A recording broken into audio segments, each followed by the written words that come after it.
El infierno es la ausencia de Dios. Por Ted Chiang. Esta es la historia de un hombre llamado Neil Fisk, y de cómo llegó a amar a Dios. El acontecimiento fundamental en la vida de Neil fue un suceso tan terrible como habitual, la muerte de su mujer, Sarah. Neil se vino abajo por la pena después de que ella muriese, una pena que resultaba atroz no solo por su magnitud intrínseca, sino porque redoblaba y enfatizaba el dolor anterior de su vida. La muerte de ella le obligó a volver a considerar su propia relación con Dios, y al hacerlo comenzó un viaje que le cambiaría para siempre. Neil había nacido con una deformidad congénita. Su muslo izquierdo estaba girado externamente y era varios centímetros más corto que el derecho. El término médico era deficiencia femoral focal proximal. La mayoría de la gente que le conocía suponía que Dios era el responsable, pero la madre de Neil no había presenciado ninguna visitación durante el embarazo. Su deformidad era resultado del mal desarrollo de un miembro durante la 6ª semana de gestación, y nada más. De hecho, por lo que a la madre de Neil concernía, la culpa la tenía su padre ausente, cuyos ingresos podrían haber permitido una operación correctora, aunque ella nunca expresó este sentimiento en voz alta. De niño, Neil se había preguntado alguna vez si había sido castigado por Dios, pero la mayor parte del tiempo echaba la culpa de su infelicidad a sus compañeros de clase. Su fácil crueldad, su habilidad instintiva para localizar los puntos débiles en la armadura emocional de su víctima, la forma en que sus propias amistades se veían reforzadas por su sadismo. En todo esto Neil reconocía ejemplos de comportamiento humano, y no divino. Y aunque sus compañeros a menudo usaban el nombre de Dios en sus pullas, Neil sabía que no debía culparle por las acciones de ellos. Pero aunque Neil evitaba la trampa de culpar a Dios, nunca dio el paso de amarle. Nada en su educación o en su personalidad le llevaba a rezar a Dios para que le diera fuerza o le aliviase. Los diversos obstáculos a los que se enfrentó mientras crecía eran de origen accidental o humano, y confiaba para vencerlos en recursos estrictamente humanos. Se convirtió en un adulto que, como tantos otros, veía los actos de Dios en abstracto hasta que afectaban a su propia vida. Las visitaciones angélicas eran hechos que ocurrían a otras personas, y que le llegaban solo a través de los reportajes en las noticias de la noche. Su propia vida era completamente vulgar. Trabajaba de portero en un edificio de apartamentos de alto nivel, cobrando el alquiler y realizando reparaciones, y por lo que le concernía, las circunstancias eran perfectamente capaces de desarrollarse, feliz o infelizmente, sin intervención divina. Esta era su experiencia hasta la muerte de su mujer. Se trató de una visitación como cualquier otra, de menor magnitud que la mayoría pero del mismo tipo que todas, que trajo bendiciones para algunos y desastres para otros. En esta ocasión el ángel era Natanael, e hizo su aparición en un barrio comercial del centro. Tuvieron lugar 4 curaciones milagrosas: la eliminación de carcinomas en 2 individuos, la regeneración de la médula espinal en un parapléjico, y la recuperación de la vista de una persona que hacía poco que había quedado ciega. Se produjeron también 2 milagros que no eran curaciones. Una furgoneta de reparto, cuyo conductor se había desmayado al ver al ángel, se detuvo antes de llegar a atropellar a los transeúntes que se agolpaban en la acera. Otro hombre fue atrapado cuando el ángel partía por un rayo de luz celestial que le estirpó los ojos pero aseguró su devoción. La mujer de Neil, Sarah Fisk, fue una de las 8 víctimas. Fue alcanzada por los cristales que salieron volando cuando la henchida cortina de llamas del ángel hizo estallar el escaparate de la cafetería en la que estaba comiendo. Se desangró en unos minutos, y los otros clientes de la cafetería, ninguno de los cuales sufrió ni siquiera heridas superficiales, no pudieron hacer nada más que escuchar sus gritos de dolor y miedo, y al final observar la ascensión de su alma al cielo. Natanael no había traído ningún mensaje específico. Las palabras de despedida del ángel, que habían resonado por todo el escenario de la visitación, fueron las típicas: contemplad el poder del Señor. De las 8 víctimas de ese día, 3 almas fueron admitidas al cielo y 5 no, una proporción mayor que la media de muertes por cualquier causa. 62 personas recibieron tratamiento médico por heridas que iban desde conmoción cerebral leve hasta tímpanos perforados y quemaduras que requirieron trasplantes de piel. El total de daños materiales se estimó en $8,1 millones, que en ningún caso fueron cubiertos por las compañías privadas de seguros debido a su causa. Decenas de personas se convirtieron en fieles devotos tras la visitación, fuera por gratitud o por terror. Por desgracia, Neil Fisk no era una de ellas. Después de una visitación, es habitual que todos los testigos se reúnan en grupo y discutan cómo ha afectado a su vida la experiencia compartida. Los testigos de la última visitación de Natanael organizaron unas reuniones de este tipo, y los familiares de aquellos que habían muerto eran bienvenidos, así que Neil comenzó a asistir. Las reuniones se celebraban una vez al mes en el sótano de una gran iglesia del centro. Había sillas plegables de metal puestas en filas, y al fondo de la habitación había una mesa con café y donuts. Todo el mundo llevaba etiquetas adhesivas con su nombre escrito con rotulador. Mientras esperaban a que comenzasen las reuniones, la gente permanecía de pie, bebiendo café y charlando. La mayor parte de las personas con las que Neil hablaba suponían que su pierna era consecuencia de la visitación, y debía explicarles que no era testigo, sino marido de una de las víctimas. Esto no le molestaba particularmente. Estaba acostumbrado a dar explicaciones por su pierna. Lo que sí que le molestaba era el tono de las reuniones propiamente dichas. Cuando los participantes hablaban de sus reacciones ante la visitación, la mayoría hablaban de su recién estrenada devoción por Dios, e intentaban convencer a los afligidos familiares de que deberían sentirse igual que ellos. La reacción de Neil ante estos intentos de conversión dependía de quien los realizase. Cuando se trataba de un simple testigo, los encontraba meramente irritantes. Cuando alguien que había recibido una curación milagrosa le decía que amase a Dios, tenía que contenerse para no estrangularle. Pero lo que encontró más inquietante fue escuchar esa misma sugerencia de un hombre llamado Tony Crane. La mujer de Tony había muerto también en la visitación, y ahora transmitía una impresión de humillación con cada uno de sus movimientos. Con voz muy baja y lacrimosa, explicaba cómo había aceptado su lugar como siervo de Dios, y aconsejaba a Neil que hiciese lo mismo. Neil no dejó de asistir a las reuniones. De alguna forma sentía que le debía a Sara seguir acudiendo, pero encontró otro grupo con el que reunirse también, uno más compatible con sus propios sentimientos. Un grupo de apoyo dedicado a aquellos que hubieran perdido a una persona amada durante una visitación y estuvieran enfadados con Dios por ello.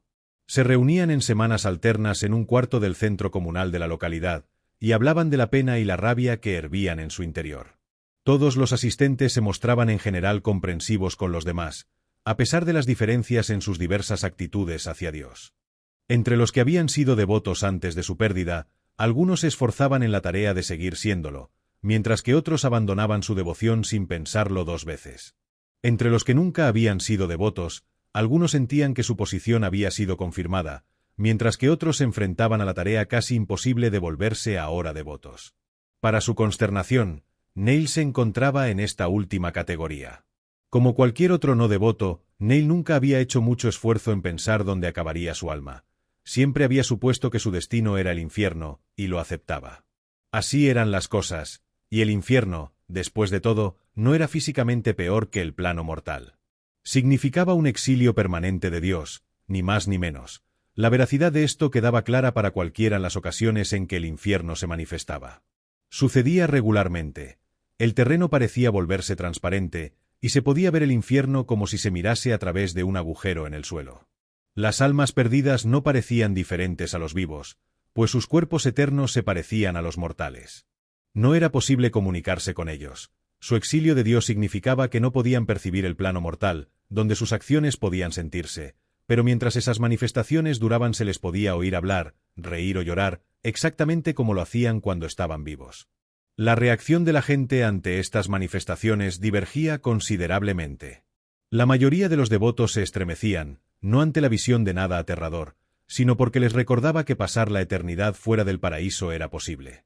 Neil, en cambio, era uno de los que no se sentían conmovidos. Por lo que podía decir, las almas perdidas en general no eran más infelices que él, ni su existencia era peor que la suya en el plano mortal, y en algunas cosas era mejor. Su cuerpo eterno no estaría impedido por anomalías congénitas.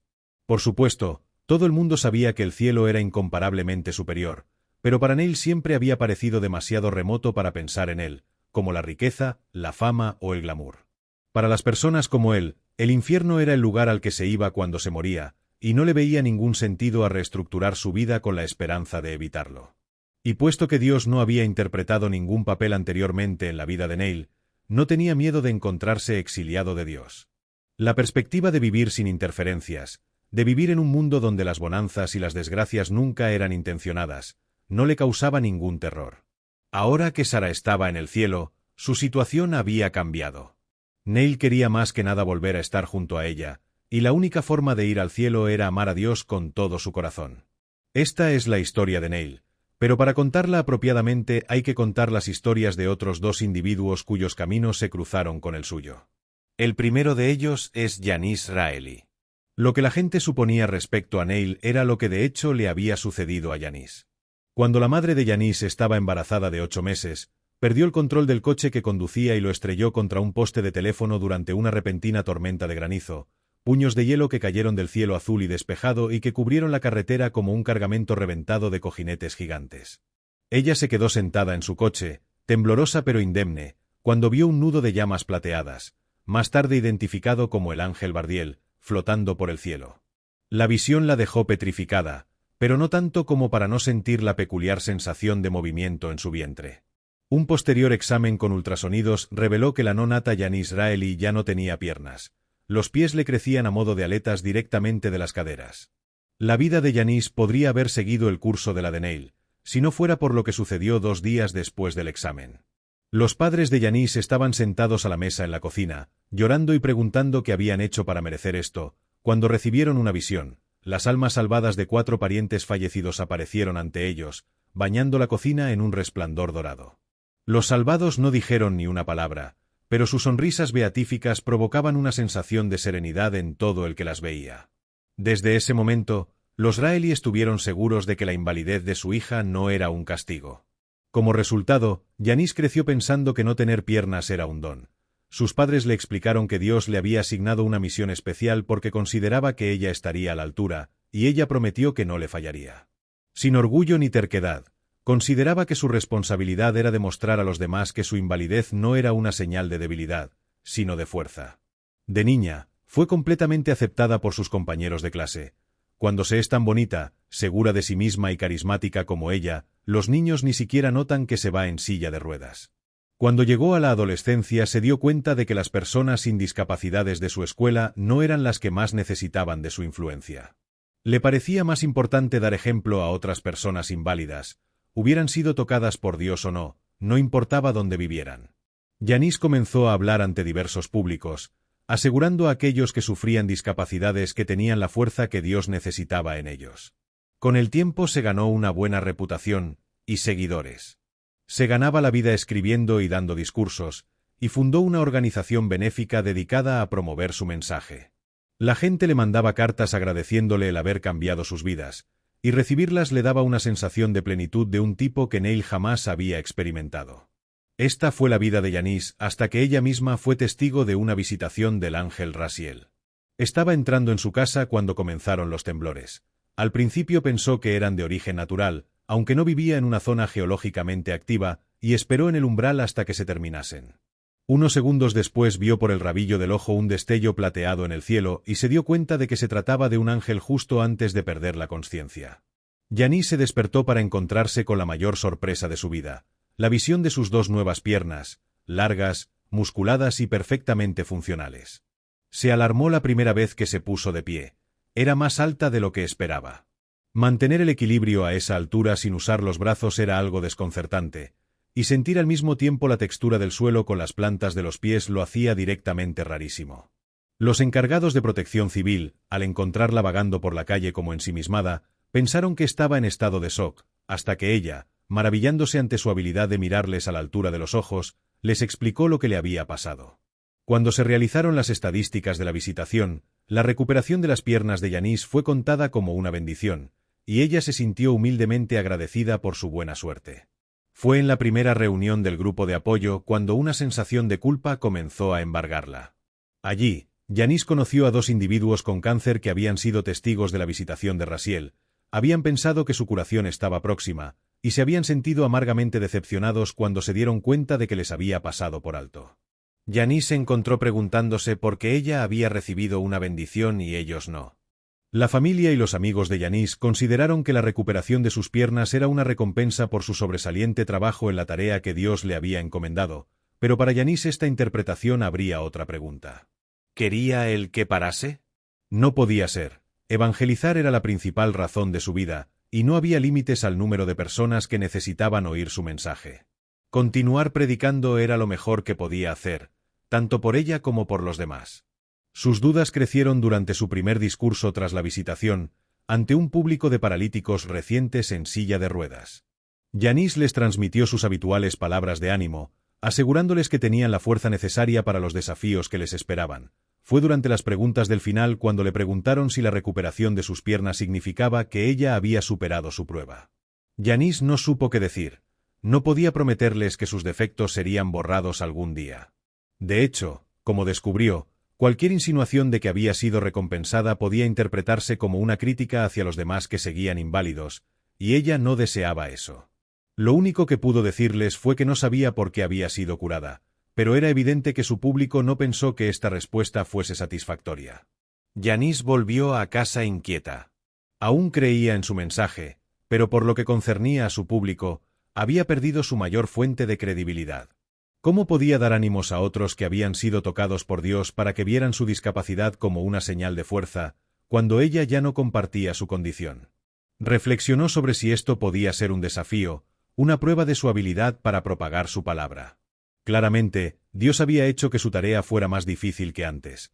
Quizá la recuperación de sus piernas era un obstáculo que ella debía superar, de la misma forma que lo había sido el que le desapareciesen. Esta interpretación le falló en su siguiente cita prevista. El público estaba formado por un grupo de testigos de una visitación de Natanael. A menudo la invitaban a hablar ante estos grupos con la esperanza de que los que sufrían obtuviesen aliento de ella. En lugar de pasar por alto el tema, comenzó contando la visitación que ella misma había experimentado recientemente. Les explicó que, aunque podía parecer que había recibido algo valioso, en realidad se enfrentaba a su propio reto. Como ellos, se estaba viendo forzada a encontrar en sí misma recursos que no sabía que tenía. Se dio cuenta demasiado tarde de que se había equivocado al hablar. Un hombre del público con una pierna deformada se levantó y se encaró con ella. ¿Estaba sugiriendo en serio que la recuperación de sus piernas era comparable a la pérdida de su mujer? ¿Era posible que igualase sus penalidades y las de él? Yanis le aseguró inmediatamente que no era su intención, y que no podía imaginar el dolor que estaría sufriendo. Pero, dijo, no estaba en los planes de Dios que todo el mundo se viera sujeto a las mismas penalidades, sino solo que cada persona se enfrentase a su penalidad, fuera esta cual fuese. La dificultad de todas las penalidades era subjetiva, y no era posible comparar las experiencias de dos personas.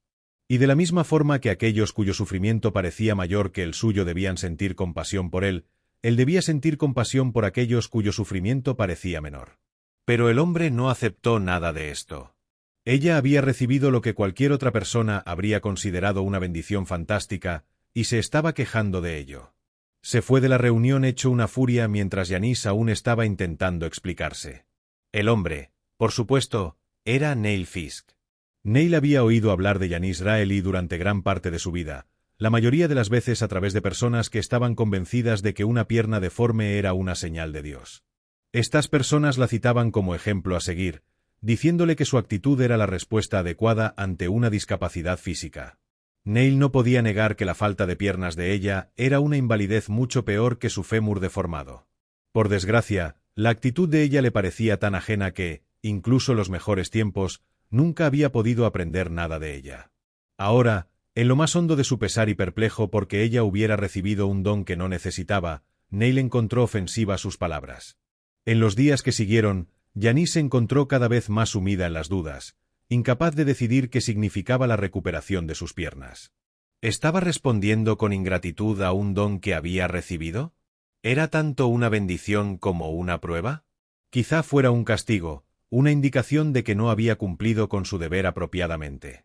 Había muchas posibilidades, y no sabía en cuál creer. Hay otra persona más que interpretó un papel importante en la historia de Neil, aunque él y Neil no se encontraron hasta que el viaje de Neil casi había llegado a su final.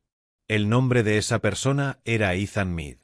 Ethan había crecido en una familia que era devota, pero no de forma profunda. Sus padres creían que Dios era responsable de su salud por encima de la media y de su cómoda situación financiera, aunque no habían presenciado ninguna visitación ni recibido ninguna visión. Sencillamente, confiaban en que Dios era, directa o indirectamente, el causante de su buena suerte. Su devoción nunca había sido sometida a ninguna prueba seria, y quizá no hubiera superado una. Su amor por Dios estaba basado en su satisfacción con el statu quo. Sin embargo, Ethan no era como sus padres. Desde la niñez, había estado seguro de que Dios le tenía reservado un papel especial, y esperaba una señal que le indicase de qué papel se trataba. Le hubiera gustado ser predicador, pero sentía que no tenía ningún testimonio irresistible que ofrecer. Sus vagos sentimientos de anhelo no eran bastante. Ansiaba un encuentro con lo divino que le proporcionase un sentido. Podría haber ido a uno de los lugares santos, esos sitios donde, Por razones desconocidas, las visitaciones angélicas ocurrían regularmente, pero sentía que una acción así sería presuntuosa por su parte. Los lugares santos eran comúnmente el último recurso de los desesperados, de aquellos que buscaban bien una curación milagrosa que recompusiera sus cuerpos, bien un atisbo de luz celestial que recompusiera sus almas, e Ethan no estaba desesperado. Decidió que debía de haber un curso ya trazado para él, y que con el tiempo las razones para esto se aclararían. Mientras esperaba ese día, vivía la vida lo mejor que podía.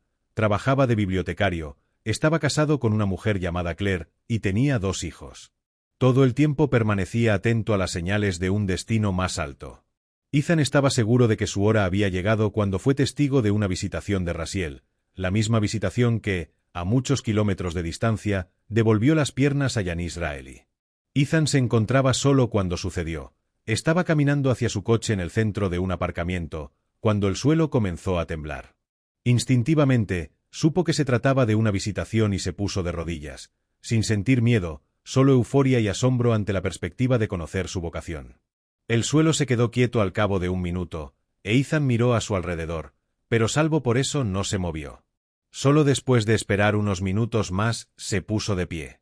Había una gran grieta en el asfalto que comenzaba justo delante de él y que seguía un trazado serpenteante calle abajo. La grieta parecía señalarle una dirección específica, así que corrió siguiéndola varias manzanas hasta que encontró a otros supervivientes, un hombre y una mujer que estaban saliendo de una fisura de tamaño moderado que se había abierto justo bajo sus pies. Se quedó con ambos hasta que llegaron los servicios de protección civil y les llevaron a un refugio.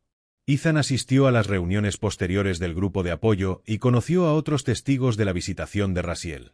En el curso de varias reuniones, se percató de que existían ciertas pautas entre los testigos. Por supuesto, estaban los que habían sido heridos y los que habían recibido curas milagrosas. Pero también estaban aquellos cuyas vidas habían cambiado de otras formas.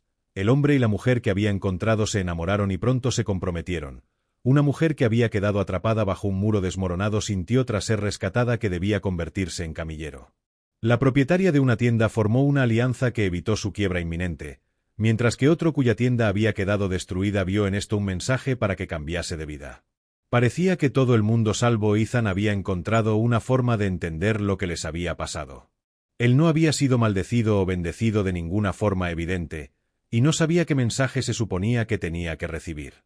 Su mujer, Claire, le sugirió que considerase la visitación como un recordatorio de que debía apreciar lo que tenía, pero a Ethan eso no le convenció, pues razonaba que todas las visitaciones, no importaba dónde sucedieran, servían a ese fin, y el hecho de que hubiese sido testigo de una visitación tenía que tener un significado superior. Le atormentaba la idea de que había perdido una oportunidad, que había otro testigo a quien estaba destinado a conocer y no lo había hecho. Esta visitación tenía que ser la señal que había estado esperando, no podía limitarse a pasarla por alto. Pero eso tampoco le decía qué es lo que se suponía que debía hacer. Al cabo, Ethan recurrió a un proceso de eliminación, se hizo con una lista de todos los testigos, y tachó a aquellos que tenían una interpretación clara de su experiencia, razonando que uno de los que quedaran debía de ser la persona cuyo destino estaba de alguna forma entrelazado con el suyo. Entre los que estaban confundidos o se sentían inseguros acerca del significado de la visitación se encontraría el que él estaba destinado a conocer. Cuando terminó de tachar nombres de la lista, solo quedaba uno, Janice Raeli. En público, Neil era capaz de ocultar su pesar tal y como se espera de un adulto, pero en la privacidad de su apartamento, las compuertas de la emoción cedían de golpe. La consciencia de la ausencia de Sara le abrumaba, y entonces se dejaba caer al suelo y lloraba. Se acurrucaba en posición fetal, con el cuerpo sacudido por sollozos e hipos, con lágrimas y mocos cayéndole por la cara, y la angustia rompía sobre lenolas cada vez mayores hasta que era más de lo que podía soportar, más intensa de lo que hubiera creído posible. Minutos u horas después conseguía calmarse, y entonces se dormía, exhausto. Y a la mañana siguiente se despertaba y se enfrentaba a la perspectiva de otro día sin Sara. Una señora mayor del edificio de Neil intentó consolarle diciéndole que el dolor disminuiría con el tiempo, y que aunque nunca olvidaría a su mujer, al menos sería capaz de seguir adelante. Entonces encontraría a otra persona y encontraría la felicidad con ella, y aprendería a amar a Dios y por tanto subiría al cielo cuando llegase el momento. La intención de la mujer era buena, pero Neil no se encontraba en situación de hallar consuelo en sus palabras. La ausencia de Sara era como una herida abierta, y la perspectiva de que algún día ya no sentiría dolor por su pérdida no solo parecía remota, sino físicamente imposible. Si suicidarse hubiera puesto fin a su dolor, lo habría hecho sin dudarlo, pero eso solo serviría para asegurarse de que su separación de Sarah sería permanente. El tema del suicidio surgía regularmente en las reuniones del grupo de apoyo, e inevitablemente hacía que alguien mencionase a Robin Pearson, una mujer que solía ir a las reuniones varios meses antes de que Neil comenzase a asistir. El marido de Robin había sufrido un cáncer de estómago durante una visitación del Ángel Macatiel. Ella se quedó en su habitación del hospital durante varios días seguidos, pero él murió inesperadamente cuando ella estaba en casa haciendo la colada. Una enfermera que había estado presente le dijo a Robin que su alma había ascendido, y de esta forma Robin comenzó a asistir a las reuniones del grupo de apoyo. Muchos meses después, Robin llegó a la reunión estremeciéndose de furia. El infierno se había manifestado cerca de su casa, y había visto a su marido entre las almas perdidas. Se había encarado con la enfermera, que admitió haber mentido con la esperanza de que Robin aprendiera a amar a Dios, y así al menos ella sería salvada aunque su marido no lo hubiera sido. Robin no acudió a la siguiente reunión, y en la reunión siguiente a esa el grupo supo que se había suicidado para reunirse con su marido. Ninguno de ellos conocía cuál era la situación de la relación entre Robin y su marido en el más allá, pero se sabía que a veces tenían éxito. Algunas parejas se habían reunido felizmente gracias al suicidio. En el grupo de apoyo había asistentes cuyos esposos habían descendido al infierno, y decían que se sentían desgarrados entre el deseo de permanecer con vida y el de reunirse con sus parejas. Neil no estaba en su situación, pero su primera reacción al escucharles había sido de envidia. Si Sarah hubiera ido al infierno, el suicidio sería la solución a todos sus problemas. Esto llevó a que Neil aprendiese una verdad vergonzosa sobre sí mismo. Se dio cuenta de que si tuviera que elegir entre ir al infierno mientras Sarah iba al cielo, o hacer que ambos fueran al infierno juntos, elegiría esto último. Prefería que ella fuese exiliada de Dios a que estuviera separada de él. Sabía que era egoísta, pero no podía cambiar sus sentimientos. Creía que Sarah podría ser feliz en ambos sitios, pero él solo podría ser feliz con ella. Las experiencias anteriores de Neil con las mujeres nunca habían sido buenas.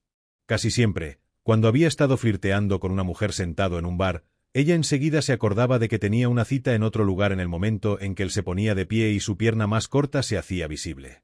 Una vez, una mujer con la que había estado saliendo durante varias semanas rompió su relación explicándole que, aunque ella misma no consideraba que su pierna fuera un defecto, cuando les veían en público juntos, los demás suponían que ella debía de tener algún problema para estar con él, y esperaba que le entendiese que eso era muy injusto para ella.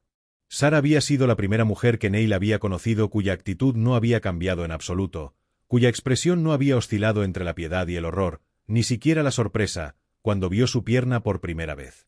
Solo por esa razón era de prever que Neil se quedaría prendado de ella. Para cuando hubo conocido todos los aspectos de su personalidad, se había enamorado completamente. Y como las mejores cualidades de él salían a la luz cuando estaba con ella se enamoró también. Neil se había sorprendido cuando Sarah le dijo que era devota. No había muchas señales de su devoción, no iba a misa, pues compartía el disgusto de Neil hacia la actitud de la mayoría de los asistentes, pero a su propia manera discreta estaba agradecida a Dios por su vida. Nunca intentó convertir a Neil, diciéndole que la devoción vendría de dentro o no vendría. Muy raramente mencionaban a Dios, y la mayor parte del tiempo habría sido fácil para Neil imaginar que las ideas de Sarah sobre Dios eran iguales que las suyas.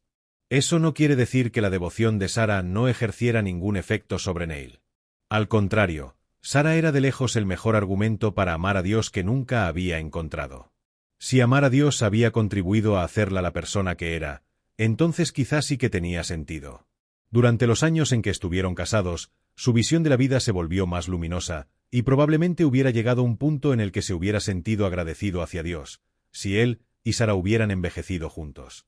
La muerte de Sarah eliminó esa posibilidad, pero no tenía por qué haber significado que Neil no pudiera amar a Dios. Neil podría haberla aceptado como un recordatorio de que nadie puede contar con disponer de décadas por delante. Podría haberse sentido conmovido por la consciencia de que, si hubiera muerto con ella, el alma de él, se hubiera perdido y los dos se hubieran separado para toda la eternidad. Podría haber visto la muerte de Sarah como un toque de atención que le indicaba que amase a Dios mientras todavía tenía la posibilidad de hacerlo. En lugar de esto, Neil sintió un activo resentimiento hacia Dios. Sarah había sido la mayor bendición de su vida, y Dios se la había llevado. ¿Y ahora se suponía que él tenía que amarle por ello? Para Neil, era como si un secuestrador le pidiera amor como rescate por devolverle a su mujer. Podría haber conseguido ser obediente, pero ¿sentir amor sincero y efusivo? Ese era un rescate que no podía pagar. Esta paradoja se hizo evidente para varias personas del grupo de apoyo. Uno de los asistentes, un hombre llamado Phil Soames, señaló correctamente que pensar en ello como si fuera una condición que debía cumplirse era una garantía de fracaso. No se podía amar a Dios como medio para conseguir un fin, había que amarle por él mismo. Si el objetivo último de amar a Dios era reunirse con la pareja de uno, no se estaría demostrando auténtica devoción en absoluto. Una mujer del grupo de apoyo llamada Valerie Tomasino dijo que no debería ni intentarlo. Había estado leyendo un libro publicado por el movimiento humanista. Sus miembros consideraban que era un error amar a un Dios que infligía tanto dolor, y defendían que la gente debía actuar de acuerdo con su propio sentido de lo que fuera moral en lugar de dejarse guiar por el palo y la zanahoria. Esta era gente que, cuando moría, descendía al infierno desafiando abiertamente a Dios. El propio Neil había leído un panfleto del movimiento humanista. Lo que recordaba mejor era que había una cita de los ángeles caídos. Las visitaciones de ángeles caídos no eran muy frecuentes, y no provocaban buena ni mala suerte, no actuaban siguiendo órdenes de Dios, sino que pasaban por el plano mortal dedicados a sus inimaginables asuntos. En las ocasiones en que aparecían, la gente solía hacerles preguntas. ¿Conocían las intenciones de Dios? ¿Por qué se habían revelado? La respuesta de los ángeles caídos era siempre la misma: decidid por vosotros mismos. Eso es lo que hicimos nosotros. Os aconsejamos que hagáis lo mismo. Los del movimiento humanista habían tomado su decisión, y si no fuera por Sarah, Neil hubiera realizado una elección idéntica. Pero quería volver a estar con ella, y la única forma era encontrar una razón para amar a Dios. En busca de cualquier base para construir su devoción, algunos asistentes al grupo de apoyo encontraban consuelo en el hecho de que sus seres queridos no habían sufrido cuando Dios se los había llevado, sino que habían muerto instantáneamente. Neil ni siquiera podía contar con eso. Sarah había sufrido unos cortes horripilantes cuando la alcanzaron los cristales. Por supuesto, podría haber sido peor. El hijo adolescente de una pareja se había visto atrapado en un incendio causado por una visitación angélica, y había sufrido quemaduras de tercer grado en el 80% de su cuerpo antes de que los servicios de protección civil pudieran rescatarle. Su muerte al cabo de poco tiempo fue un acto de compasión. En comparación, Sarah había tenido suerte, pero no la suficiente para hacer que Neil amase a Dios. Neil solo podía pensar en una cosa que podría hacer que diera gracias a Dios, y era que permitiese a Sarah aparecerse ante él. El mero hecho de volver a verla sonreír le proporcionaría un consuelo inconmensurable. Nunca antes había recibido la visita de un alma salvada, y una visión ahora hubiera significado más para él que en cualquier otro momento de su vida. Pero las visiones no aparecen solo porque una persona las necesite, y ninguna vino a Neil. Tenía que encontrar su propio camino hacia Dios. La siguiente vez que asistió a la reunión del grupo de apoyo para testigos de la visitación de Natanael, Neil buscó a Benny Vázquez, el hombre cuyos ojos habían sido extirpados por la luz celestial. Benny no siempre acudía, porque ahora le invitaban a hablar en otras reuniones. Pocas visitaciones causaban la pérdida de los ojos, puesto que la luz celestial entraba en el plano mortal solo en los breves momentos en los que un ángel emergía o volvía al cielo, así que los cegados eran famosos en alguna medida, y estaban solicitados como oradores por los grupos eclesiales. Benny era ahora tan ciego como una lombriz. No solo habían desaparecido sus cuencas oculares, sino que en su cráneo faltaba incluso el espacio para esos rasgos, y sus pómulos terminaban en la frente. La luz que había llevado a su alma tan cerca de la perfección como era posible en el plano mortal también había deformado su cuerpo. Era la opinión mayoritaria que esto constituía una demostración de que los cuerpos físicos eran superfluos en el cielo. Con la capacidad expresiva limitada que conservaba su cara, Benny siempre mostraba una sonrisa feliz y estática. Neil esperaba que Benny pudiera decirle algo que le ayudase a amar a Dios. Benny describía la luz celestial como infinitamente hermosa, una visión de una majestad tan convincente que disipaba todas las dudas. Constituía una prueba irrefutable de que Dios debía ser amado, una explicación que lo hacía tan evidente como que 1 más 1 son 2. Por desgracia, aunque Benny podía ofrecer muchas analogías del efecto de la luz celestial, no podía reproducir su efecto con sus propias palabras. Quienes ya eran devotos encontraban muy emocionantes las descripciones de Benny, pero para Neil parecían frustrantes e imprecisas. Así que se dedicó a buscar consejo en otras partes. Acepta el misterio, le dijo el párroco de la iglesia más cercana. Si puedes amar a Dios aunque tus preguntas no obtengan respuesta, es lo mejor que puedes hacer.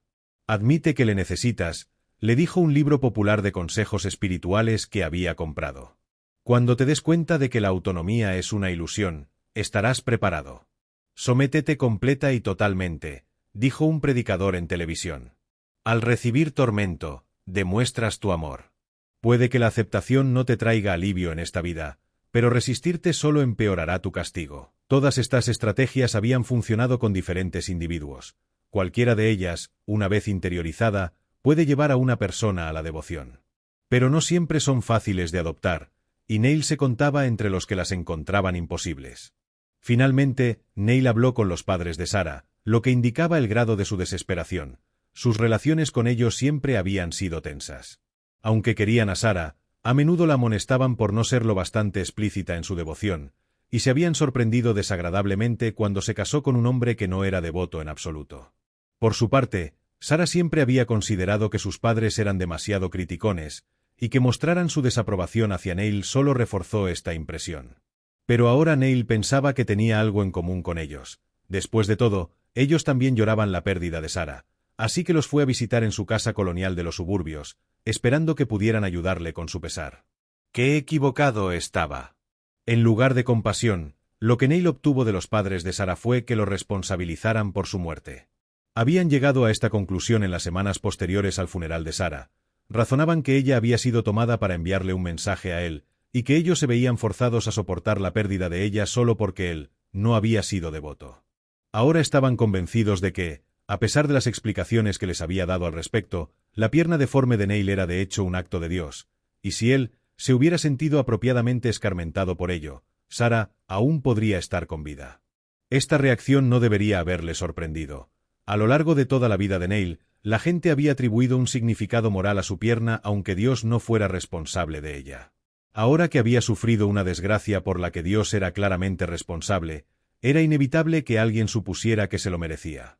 Fue una mera cuestión de azar que Neil oyese este sentimiento cuando estaba en su momento más vulnerable y podía afectarle más. Neil no creía que sus suegros tuvieran razón, pero empezó a preguntarse si no sería mejor para él que la tuvieran.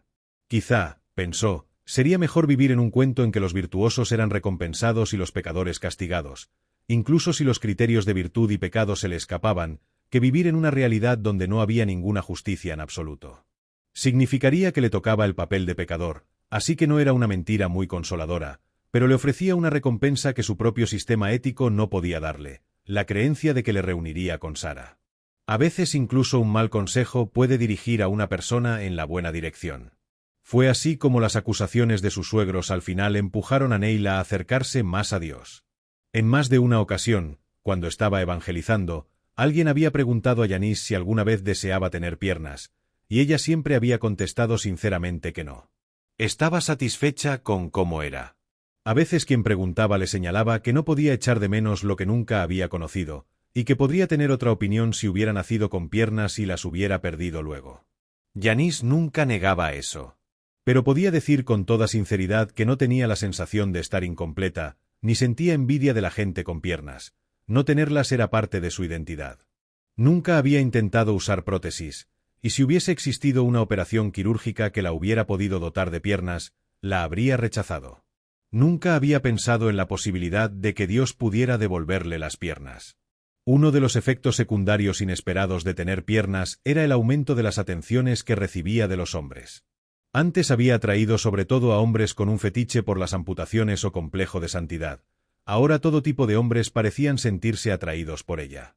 Así que cuando notó el interés de Ethan Mead por ella, pensó que era de naturaleza romántica. Esta posibilidad era particularmente preocupante, puesto que era evidente que estaba casado.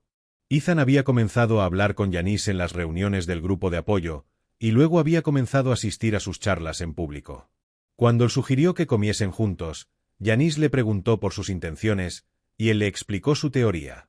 No sabía de qué forma estaba su destino unido al de ella, solo sabía que lo estaba. Ella se mostró escéptica, pero no rechazó de plano su teoría. Ethan admitió que no tenía respuestas para las preguntas de ella, pero estaba dispuesto a hacer lo que pudiera para ayudarle a encontrarlas. Janice accedió cautelosamente a ayudarle en su búsqueda de un sentido, e Ethan le prometió que no sería una carga. Se reunían regularmente y hablaban sobre el significado de las visitaciones. Mientras tanto, la mujer de Ethan, Claire, se preocupaba. Ethan le aseguró que no tenía sentimientos románticos hacia Janice, pero eso no disminuyó su inquietud. Sabía que las circunstancias extremas podían crear lazos entre individuos, y temía que la relación de Ethan con Janice, romántica o no, pudiera amenazar su matrimonio. Ethan le sugirió a Janice que, como bibliotecario, podía ayudarle a realizar algunas investigaciones. Ninguno de ellos había oído de ningún otro caso en el que Dios hubiera dejado su marca en una persona durante una visitación y la hubiera borrado durante otra. Ethan buscó ejemplos anteriores con la esperanza de que pudieran arrojar luz sobre la situación de Janice. Había algunos casos de individuos que habían recibido varias curaciones milagrosas a lo largo de sus vidas, pero sus enfermedades o invalideces siempre habían sido de origen natural, no recibidas durante una visitación. Había un informe anecdótico de un hombre que había sido cegado por sus pecados, había cambiado de vida, y luego había recuperado la vista, pero estaba clasificado como leyenda urbana. Incluso si esta historia tenía una base cierta, no proporcionaba un precedente útil para la situación de Janice. Sus piernas habían desaparecido antes de su nacimiento, así que no podía haber sido un castigo por nada que hubiera hecho. Era posible que la invalidez de Janice hubiera sido un castigo por algo que hubiera hecho su madre o su padre. Podría ser que la recuperación de sus piernas quisiera decir que finalmente ellos se habían ganado que ella quedase curada. Ella no podía creerlo. Si sus parientes muertos se le hubieran aparecido en una visión, Janice se hubiera sentido más tranquila con la recuperación de las piernas. El hecho de que no lo hicieran le hacía sospechar que había algo que no iba bien, pero no creía que fuera un castigo. Quizá había sido un error, y había recibido un milagro dirigido a otra persona. Quizá era una prueba, para ver cómo respondía si le daban algo excesivamente valioso. En ambos casos, solo parecía haber un curso de acción. Con absoluta gratitud y humildad, pediría que le permitiesen devolver su don. Para hacerlo, realizaría una peregrinación. Los peregrinos atravesaban grandes distancias para visitar los lugares santos y esperar una visitación, confiando en una curación milagrosa. Mientras que en la mayor parte del mundo uno podía esperar toda la vida y no conocer nunca una visitación, en un lugar santo solo tendría que esperar unos meses, a veces semanas. Los peregrinos sabían que las posibilidades de ser curados seguían siendo bajas. De los que se quedaban el tiempo suficiente para presenciar una visitación, la mayoría no recibía una curación. Pero lo normal es que se sintieran felices simplemente por haber visto a un ángel, y que volvieran a sus hogares con mejor disposición para encarar lo que les esperaba, fuese la muerte inminente o vivir con una invalidez. Y por supuesto, el mero hecho de sobrevivir a una visitación hacía que mucha gente apreciase su situación. De forma invariable, un pequeño número de peregrinos moría en cada visitación. Janice estaba dispuesta a aceptar el resultado, cualquiera que fuese. Si Dios veía conveniente tomarla, estaba lista. Si Dios le volvía a quitar las piernas, volvería a realizar el trabajo que siempre había hecho. Si Dios le dejaba las piernas, esperaba recibir la epifanía que necesitaba para hablar con convicción sobre su don. Sin embargo, esperaba que su milagro le fuese retirado y dado a alguien que realmente lo necesitase. No sugirió a nadie que le acompañase en la esperanza de recibir el milagro que ella quería devolver, pues sentía que eso sería presuntuoso, pero en privado consideraba que su peregrinación era una petición en nombre de los necesitados. Sus amigos y su familia se sintieron confundidos ante la decisión de Janice, diciéndole que cuestionaba a Dios. Cuando la noticia se hizo pública, recibió muchas cartas de sus admiradores, expresando consternación, perplejidad y admiración por su voluntad de realizar un sacrificio semejante. En cuanto a Ethan, apoyaba completamente la decisión de Janice, y se sentía emocionado por él mismo. Ahora entendía el significado que tenía para él, la visitación de Raziel, le indicaba que había llegado el momento de actuar. Su mujer, Claire, se opuso tenazmente a que él se fuera, señalándole que no tenía ni idea de cuánto tiempo podría llevarle, y que ella y sus hijos también le necesitaban. Le apenó partir sin su apoyo, pero no tenía elección. Ethan marcharía en peregrinación, y en la siguiente visitación, sabría lo que Dios tenía previsto para él. La visita de Neil a los padres de Sarah le hizo pensar de nuevo en su conversación con Benny Vázquez. Aunque no había obtenido gran cosa de las palabras de Benny, se había sentido impresionado por lo absoluto de su devoción. No importaba qué desgracia pudiera sucederle en el futuro. El amor de Benny por Dios nunca vacilaría, y cuando muriese ascendería al cielo. Ese hecho le ofrecía a Neil una pequeña oportunidad, una que le había parecido tan poco atractiva que antes no había pensado en ella. Pero ahora, según aumentaba su desesperación, le empezaba a parecer conveniente. Todos los lugares santos tenían peregrinos que, en lugar de pretender una curación milagrosa, buscaban deliberadamente la luz celestial. Los que la veían siempre eran aceptados en el cielo al morir, por muy egoístas que hubieran sido sus motivos. Había algunos que deseaban eliminar su ambivalencia para poder reunirse con sus seres queridos, y otros que siempre habían vivido una vida pecaminosa y querían escapar de las consecuencias. En el pasado había habido ciertas dudas sobre si realmente la luz celestial podía derribar todos los obstáculos espirituales a la salvación. El debate terminó después del caso de Barry Larsen, un asesino y violador en serie que, mientras se deshacía del cuerpo de su última víctima, presenció la visitación de un ángel y vio la luz celestial. Cuando fue ejecutado, su alma fue vista ascendiendo al cielo, para escándalo de las familias de sus víctimas. Los sacerdotes intentaron consolarles asegurándoles, sin ninguna base material en absoluto, que la luz celestial debía haber sometido a Larsen a muchas vidas de penitencia en un solo momento, pero sus palabras no ofrecieron ninguna satisfacción. Para Neil esto habría una rendija, una respuesta a la objeción de Phil Soames. Era la única forma de amar a Sarah más de lo que amaba a Dios, y aún así volver a estar con ella. Era la forma de ser egoísta y aún así subir al cielo. Otros lo habían conseguido, quizá él también podría. Podía no ser justo, pero al menos era predecible. A nivel instintivo, Neil rechazaba la idea. Sonaba como someterse a un lavado de cerebro para curarse de una depresión. No podía dejar de pensar que le cambiaría la personalidad de forma tan drástica que dejaría de ser el mismo. Luego recordó que todas las personas que estaban en el cielo habían pasado por una transformación similar. Los salvados eran como los cegados, salvo que ya no tenían cuerpo. Esto le proporcionó a Neil una imagen más clara de su objetivo. No importaba si se volvía devoto al ver la luz celestial o tras una vida entera de esfuerzo, cualquier reencuentro con Sarah no podría recrear lo que habían compartido en el plano mortal. En el cielo, ambos serían diferentes, y su amor mutuo estaría mezclado con el amor que todos los salvados sentían por todo. Darse cuenta de esto no disminuyó el ansia de Neil por volver a encontrarse con Sarah. De hecho, aguzó su deseo, pues quería decir que la recompensa sería la misma fuera cual fuera el método que usara para conseguirla. El atajo llevaba justo al mismo destino que el camino convencional. Por otra parte, buscar la luz celestial era mucho más difícil que una peregrinación normal, y mucho más peligroso. La luz celestial solo se filtraba cuando un ángel entraba o salía del plano mortal, y puesto que no había forma de predecir cuándo aparecería un ángel, los buscadores de luz tenían que aproximarse al ángel tras su llegada y seguirlo hasta su partida. Para maximizar sus posibilidades de estar en el estrecho rayo de luz celestial, seguían al ángel lo más cerca que podían durante su visitación. Dependiendo de qué ángel se tratase, esto podía implicar permanecer junto al embudo de un tornado, las olas rompientes de una súbita inundación o la punta de la grieta creciente de un abismo que partiera en dos el paisaje. Eran muchos más los buscadores de luz que morían en el intento que los que lo conseguían. Las estadísticas acerca de las almas de los buscadores de luz fracasados eran difíciles de establecer, ya que había pocos testigos de tales expediciones, pero hasta el momento los números no eran alentadores. En agudo contraste con los peregrinos normales que morían sin recibir la curación que buscaban, de los que más o menos la mitad eran admitidos en el cielo, todos los buscadores de luz que fracasaban descendían al infierno. Quizá era que solo la gente que ya estaba perdida pensaba en buscar la luz celestial, o quizá que morir en tales circunstancias se consideraba suicidio. En todo caso, para Neil estaba claro que necesitaba estar listo para aceptar las consecuencias de embarcarse en este intento. La idea en conjunto transmitía una sensación de jugarse el todo por el todo que Neil encontraba tan temible como atractiva. La perspectiva de continuar con su vida, intentando amar a Dios, era cada vez más enloquecedora.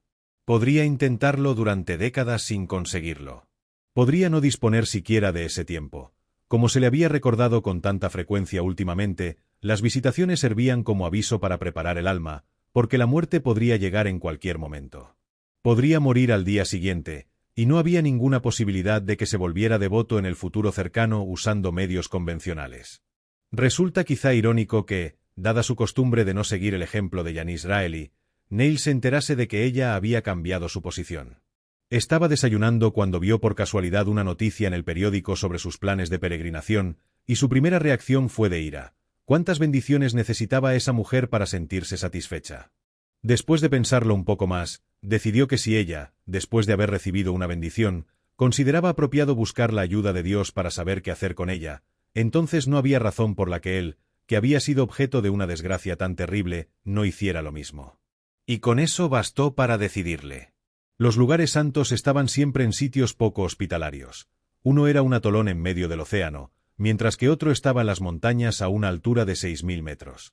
Aquel al que viajó Neil estaba en un desierto, una extensión de barro reseco que se extendía varios kilómetros en todas direcciones.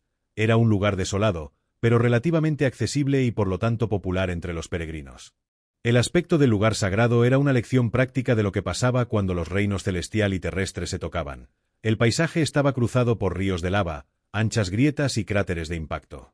La vegetación era escasa y efímera, pues su crecimiento se restringía al intervalo entre la llegada de tierra nueva por las inundaciones o los torbellinos y el momento en que ésta era arrancada de nuevo. Los peregrinos habitaban por todo el lugar, formando poblados provisionales con sus tiendas de campaña y caravanas. Todos se dedicaban a adivinar qué sitio maximizaría sus posibilidades de ver al ángel al tiempo que minimizaría el riesgo de resultar heridos o muertos. Unas barreras semicirculares de sacos terreros, vestigios de años anteriores que se reconstruían según fuera necesario, ofrecían alguna protección. Un cuerpo de bomberos y camilleros locales se aseguraba de que los caminos estuvieran despejados para que los vehículos de rescate pudieran acudir a donde se los necesitase. Los peregrinos bien traían su propia comida y su propia agua, bien las compraban de vendedores que cobraban precios exorbitantes. Todo el mundo pagaba una tasa de recogida de basuras. Los buscadores de luz siempre tenían vehículos todoterreno que les permitían cruzar campo a través cuando llegase la hora de seguir al ángel. Los que se lo podían permitir conducían solos, los que no formaban grupos de 2, 3 o 4. Neil no quería ser pasajero dependiente de otra persona, ni quería la responsabilidad de conducir con otros. Este podía ser su último acto sobre la tierra, y sentía que debía hacerlo solo. El coste del funeral de Sarah había mermado sus ahorros, así que Neil vendió todas sus posesiones para comprar un vehículo apropiado. Una ranchera equipada con neumáticos de surcos pronunciados y amortiguadores de alta resistencia. En cuanto llegó, Neil comenzó a hacer lo que hacían todos los demás buscadores de luz: recorrer el lugar con su vehículo, intentando familiarizarse con su topografía. Durante una de las excursiones por el perímetro del lugar se encontró con Ethan.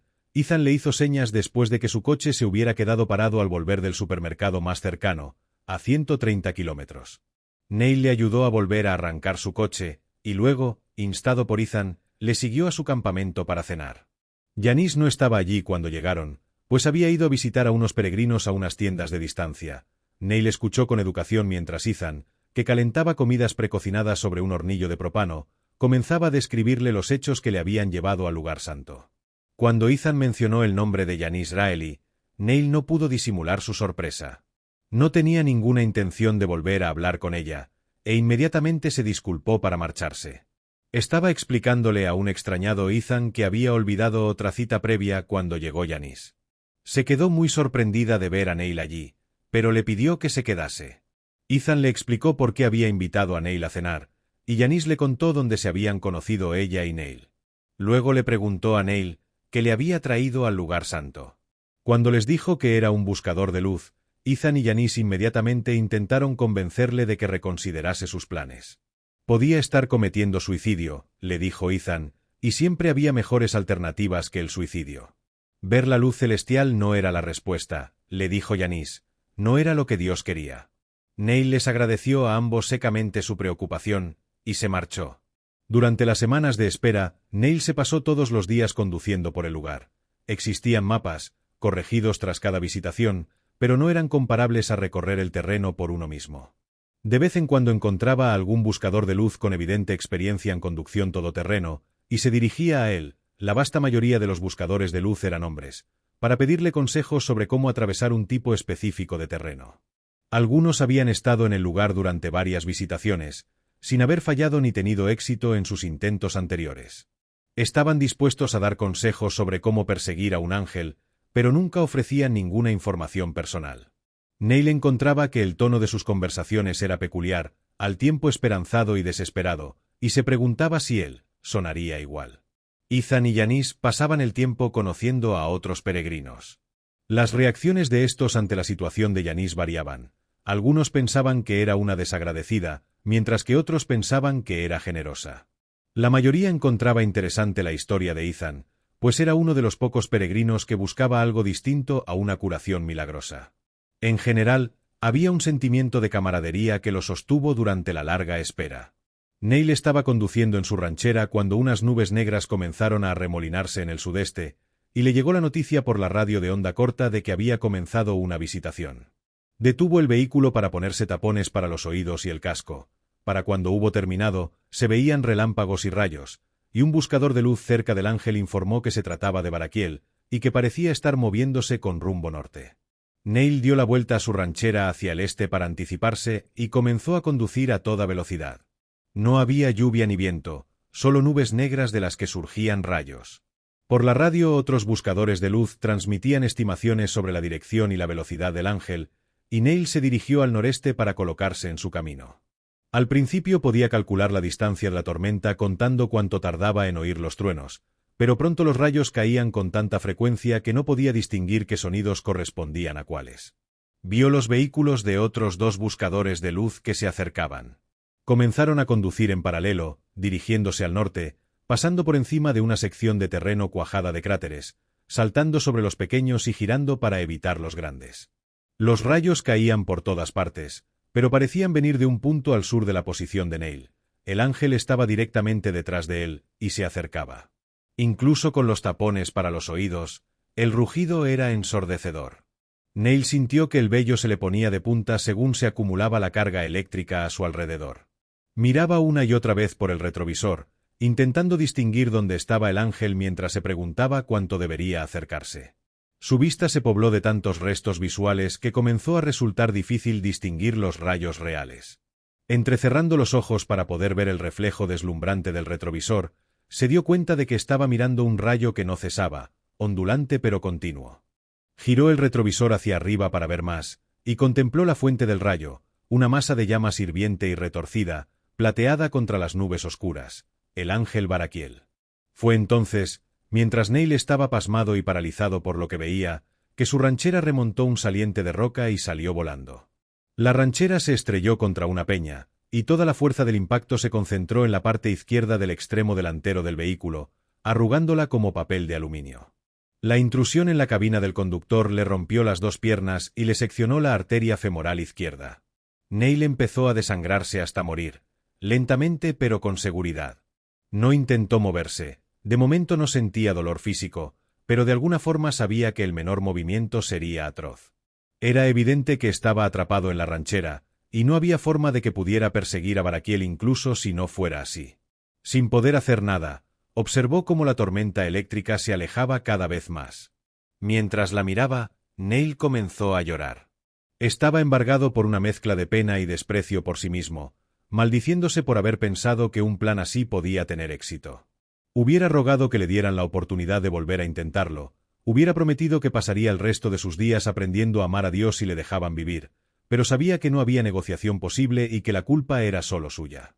Le pidió perdón a Sara por perder su oportunidad de volver a encontrarse con ella, por desperdiciar su vida por una apuesta en lugar de ir a lo seguro. Rezó porque entendiese que su motivo había sido su amor por ella, y porque ella le perdonase. A través de sus lágrimas vio a una mujer que corría hacia él, y la reconoció. Era Janice Raeli. Se dio cuenta de que su ranchera se había estrellado a menos de 100 metros del campamento de ella e Ethan. Sin embargo, no había nada que ella pudiera hacer. Podía sentir que su sangre se le escapaba, y sabía que no viviría el tiempo suficiente para que llegase un vehículo de rescate. Pensó que Janice le estaba llamando, pero sus oídos zumbaban demasiado para oír nada. Podía ver detrás de ella a Ethan Mead, que también comenzaba a correr hacia él. Entonces se produjo un estallido de luz y Janice fue derribada como si la hubieran golpeado con un mazo. Al principio él pensó que la había alcanzado un rayo, pero luego se dio cuenta de que los rayos habían dejado de caer. Cuando ella se puso de nuevo en pie pudo verle la cara, el vapor que salía de su piel reciente y sin rasgos, y se dio cuenta de que Janice había sido alcanzada por la luz celestial. Neil miró hacia arriba, pero lo único que vio fueron nubes. El rayo de luz había desaparecido. Parecía que Dios se burlaba de él, no solo al mostrarle el premio que intentaba conseguir y que le había hecho perder la vida, sino también al dárselo a alguien que no lo necesitaba y ni siquiera lo quería. Dios ya había desperdiciado un milagro con Yanis, y ahora volvía a hacerlo. Fue en ese momento cuando otro rayo de luz celestial atravesó la cubierta de nubes y alcanzó a Neil, atrapado en su vehículo. Como un millar de agujas hipodérmicas, la luz atravesó su piel y le arañó los huesos. La luz deshizo sus ojos, convirtiéndole no en un ser anteriormente dotado de vista, sino en un ser que no había sido diseñado para ver. Y al hacerlo la luz le reveló a Neil todas las razones por las que debía amar a Dios. Le amaba de una forma absoluta, más allá de lo que los humanos pueden experimentar entre sí. Decir que era incondicional era inadecuado, porque incluso la palabra incondicional requiere el concepto de condición y tal idea ya no le resultaba comprensible. Cada fenómeno en el universo no era menos que una razón explícita para amarle. Ninguna circunstancia podía ser un obstáculo o incluso una irrelevancia, sino solo otra razón para estar agradecido, un motivo más para el amor. Neil pensó en la pena que le había llevado a actuar con temeridad suicida, y en el dolor y el terror que Sarah había experimentado antes de morir, y aún así amó a Dios, no a pesar del sufrimiento de ambos, sino a causa de él. Renunció a toda su ira, ambivalencia y deseo de obtener una respuesta. Se sintió agradecido por todo el dolor que había soportado, arrepentido por no haberlo reconocido previamente como el don que era, eufórico porque se le hubiera concedido esta percepción de su auténtico propósito.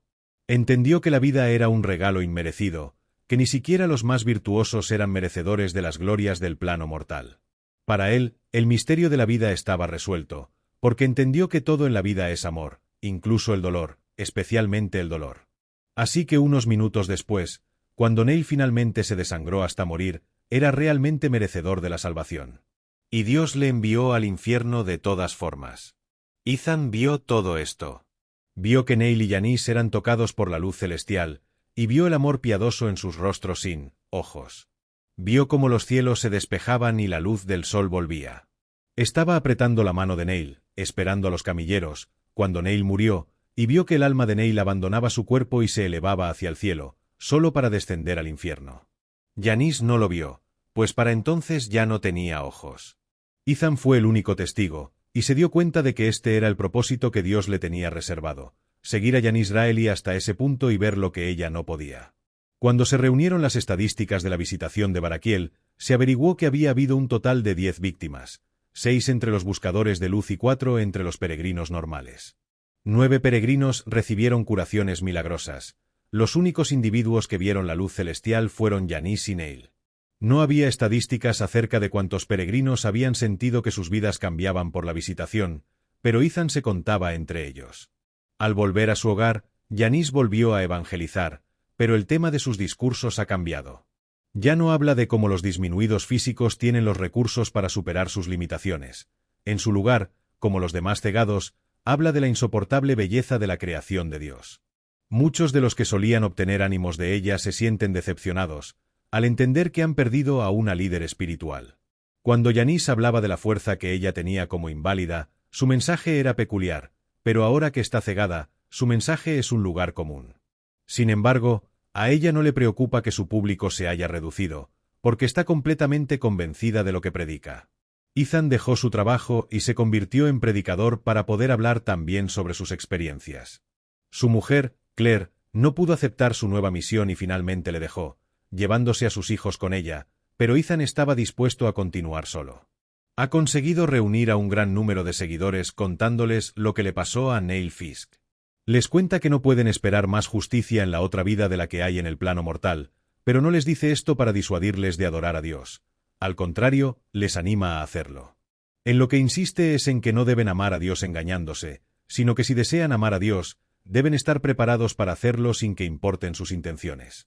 Dios no es justo, Dios no es amable, Dios no es piadoso, y entender eso es esencial para la auténtica devoción. En cuanto a Neil, aunque no está al tanto de los sermones de Ethan, entendería su mensaje perfectamente. Su alma perdida es la encarnación de las enseñanzas de Ethan. Para la mayoría de sus habitantes, el infierno no es tan diferente de la tierra. Su castigo principal es el lamento de no haber amado a Dios lo suficiente cuando estaban vivos, y para muchos eso es algo fácil de soportar. Para Neil, sin embargo, el infierno no guarda ningún parecido con el plano mortal. Su cuerpo eterno tiene piernas bien formadas, pero apenas las nota. Sus ojos le han sido devueltos, pero no puede soportar abrirlos. De la misma forma que ver la luz de Dios le permitió sentir la presencia de Dios en todas las cosas en el plano mortal, le ha permitido sentir la ausencia de Dios en todas las cosas del infierno. Todo lo que Neil ve, oye o toca le causa aflicción, y al contrario que en el plano mortal su dolor no es una forma del amor de Dios, sino una consecuencia de su ausencia. Neil experimenta más angustia de la que era posible cuando estaba vivo, pero su única respuesta es amar a Dios. Neil aún ama a Sarah, y la echa tanto de menos como siempre, y el conocimiento de que estuvo tan cerca de reunirse con ella solo lo empeora. Sabe que no ha sido enviado al infierno a causa de sus acciones, sabe que no había razón para ello, que no servía a un propósito más alto. Nada de esto disminuye su amor por Dios. Si hubiera una posibilidad de que pudiera ser admitido en el cielo y terminase su sufrimiento, no la esperaría. Tales deseos ya no se le ocurren. Neil sabe que, al estar más allá de la percepción de Dios, Dios no corresponde a su amor. Esto tampoco afecta a sus sentimientos, porque el amor incondicional no pide nada, ni siquiera ser correspondido. Y aunque ya hace muchos años que está en el infierno, más allá de la percepción de Dios, sigue amándole. Tal es la naturaleza de la auténtica devoción.